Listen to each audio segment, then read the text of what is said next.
I'd like to call to order the Iredell County Board of Commissioners 4 o'clock pre-agenda meeting for Tuesday, February the 4th, 2025. At this time, I would like to turn it over to the county manager to go over our administrative matters. Absolutely, thank you.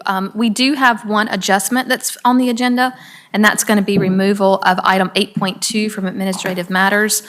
They're taking that back to do a little bit more work on that one, so we're going to remove that one from the agenda.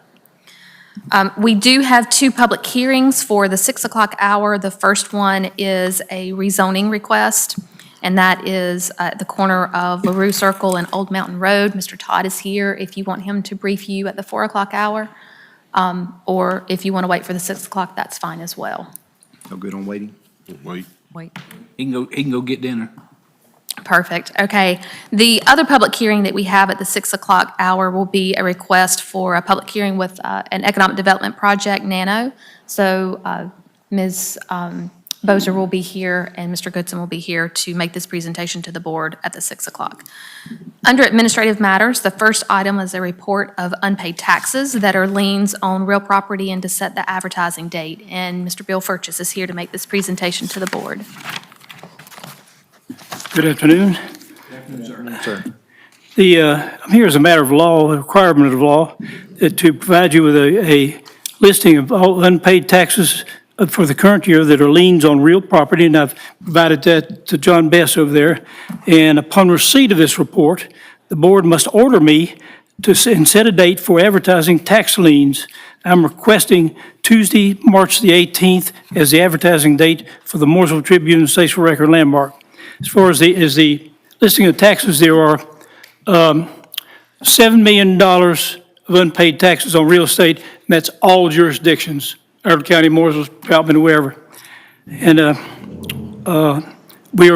we'll be sending the delinquent tax bills on February the 14th, which is a little bit later than we wanted to. However, we have a new remittance address for an appeal box for our lockbox, and so we had to get it as when they were going to be available. I will tell you that our end-of-month collections for January were 96.05%. Last year was 95.9%, so we did a little better. And year-to-date, we've collected for all jurisdictions $321.6 million, which is $16 million more than we did last year. And that's all I got to say. So I need you to accept the report and set the date for advertising, please. Can we do that as a consent, or we got to do that? You can do that under the consent. Do you have any questions or anything? Consent. Everybody good? Everybody consent? Thank you very much. Thank you. I do want to tell you one thing, Mr. Fergus. Is, Yes, sir. I was talking to a lady this morning, and she moved here, and we were talking about taxes. And she said, I told her that, I was telling her about you. I said, yeah, he does a great job. We keep ours at about 99.9%. She said, do you know why? And I said, well, he does a good job. She said, no, because we Northerners moved down here, and we're glad to pay this little bit of tax. That may be true. That's true. I said, there might be some truth to We that. hear that. We hear that the first couple of years. Then Then they get mad. it goes south. The next item on for administrative matters is a request from Planning and Development for approval of a resolution amending the map review officers list. And Mr. Matthew Todd is here to make this presentation to the board. Well, he didn't get to go to dinner. Dang.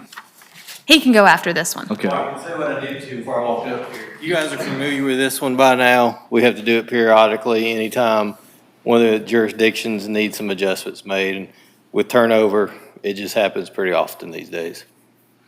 Do we have consent? Consent. Consent. Thank you, sir. Where's the list? The next item is a request to call for a public hearing on February the 18th, 2025 to consider proposed amendments to Chapter 7.5 and 10.5 of the Iredell County Code of Ordinances. Ms. Valdez did put the draft, the clean copy, and then the marked up copy on the dais before you. And this is just to set the date for that public hearing for February the 18th of 2025 At 6. at 6 o'clock p.m., yes. Questions or anything? Lisa? Just FYI, the version that you have in front of you it just has the revision requested by Commissioner Halp at the last meeting. I didn't hear anything back from anyone else.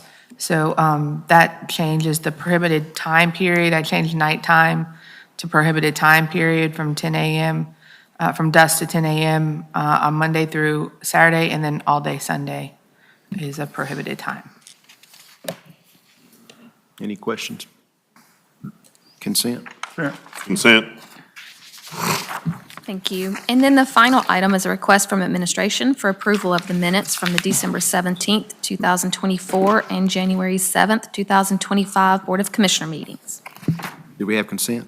Consent. Consent. And County Manager, do you want to go over the announcement of vacancies or anything now, or you want to wait till 6? I can, and if it's okay, I'll go over them both times. That's fine. This is one that we want to continue to advertise. We have several appointments on different boards and commissions that we're looking for people that are interested in serving on. The Adult Care Home Advisory Committee, 6 appointments. Iredell County Transportation Advisory Board, 1 appointment. Nursing Home Advisory Committee, 6 appointments. Troutman Board of Adjustment, ETJ member, 1 appointment. Board of Equalization and Review, 5 appointments. John, can we ask John on any of those, if he'll send us an email letting us know if how many of those are willing to reserve, and if there's any we need to potentially recruit some people? I will say, all of these, we have not received any applications for, with the exception of the Board of Equalization and Review. And we have already received applications, and those are all reappointments, but we still have to announce it. But all the applications that we have received on the Board of Equalization and Review are reappointments to date. Okay. Is there reappointment people on all the others? No? No, we don't have, Can we check with them and see if they're willing to? these are ongoing vacancies that have been vacant for quite some ongoing, time. okay. And if you'll remember, these are the ones that we're announcing every meeting, trying to get interest. I guess So that was my point, wanting to know how many, so all of those would need to be filled, all of these need to be filled. other than the equalization review? Correct. The Board of Equalization and Review, we have to announce it, but all the applications we have are reappointments. Would, you probably already done this, but are we making sure people that might be interested in Troutman Board of Adjustment, ETJ, is applying with us, not them? They can apply with Troutman, and then Troutman gives us all the applications, but then they'll give a recommendation, but they're supposed to give us all the applications, and it's our application. Okay. I know in the past, sometimes we only got the recommendation, we didn't know. That is correct. But we've made it clear with all the clerks, the process and procedure that we have. Okay, thank you. Anyone have any unfinished business? Comment period will be the second meeting of the month. Any commissioner updates at the 4 o'clock? Any new business? And come down to county manager report. You got anything at 4? Just a reminder about the retreat on Thursday. Okay. It brings us down now. We have 2 closed session items for this evening. We do have economic development in accordance to North Carolina General Statute 143, 318, 11A4, and property acquisition in accordance to North Carolina General Statute 143, 318, 11A5. Do we have a motion to enter into closed session after a 5-minute recess? Motion to go. We'll have That'd be two there. funny, so Halp and I both had up. Motion by Commissioner Halp and Vice Chair Nieder. All in favor say aye. Aye. Any opposed? We are in closed session after recess.